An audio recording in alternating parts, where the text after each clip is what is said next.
Ассалаумағалейкум барша мұсылман бауырлар. Мың айданда хайырлы болған қадыр түнінде жасалынуы тиіс 7 амалмен таныс болыңыздар.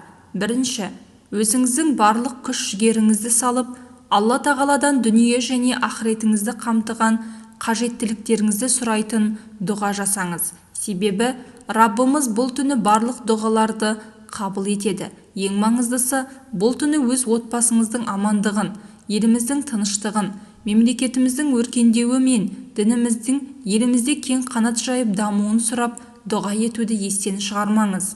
Елдің амандығы мен тыныштығы біз бен сіздің амандығымыз бен тыныштығымыз.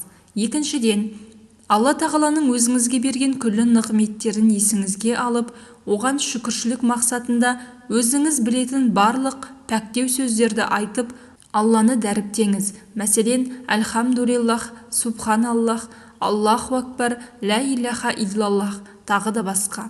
Үшіншіден, осы күнге дейінгі барлық күнәларыңыз бен қателіктеріңізді есіңізге түсіріп, Алла тағаланың кешіруін сұрап, дұға жасаңыз. Себебі барлық күнәларды кешіруші жалғыз Алла ғана. Сондай-ақ барша жақсылықтар мен бақыттың кілті болған астағфируллах сөзін шамаңыз келгенше көп қайталаңыз. Саны маңызды емес. Төртіншіден, 2 рәкат болса да нәпіл намазын оқып, намазыңыздың қабыл болуын сұраңыз. Сол түні кім нәпіл намаздарды көбейтсе, 83 жыл 4 ай үздіксіз нәпіл намазда болған адам боласыз. Бесіншіден, шамаңыз келетін көлемде садақа беріңіз және садақаңыздың қабыл болуын сұрап, Аллаға жалбарынып дұға етіңіз. Осы күні егер кім садақа берген болса, 83 жыл 4 ай үздіксіз садақа берген болады. Алтыншыдан, ардақты Алла елшісінің, оған Алланың игілігі мен сәлемі болсын.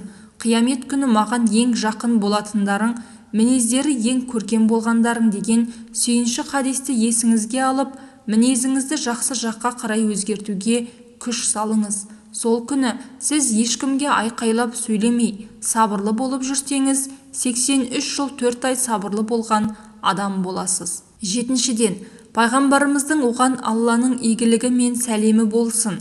Бір-бірлеріне сыйлық беріңдер, сонда сүйіспеншіліктерің артады деген сөзін есіңізге алып, жаныңызға жақын адамға сыйлық ұсыныңыз. Оның көлемі маңызды емес. Сол күні кім біреуге сыйлық беріп мейірімділік танытса, 83 жыл 4 ай мейірімділік танытып жақын жүрген адам боласыз.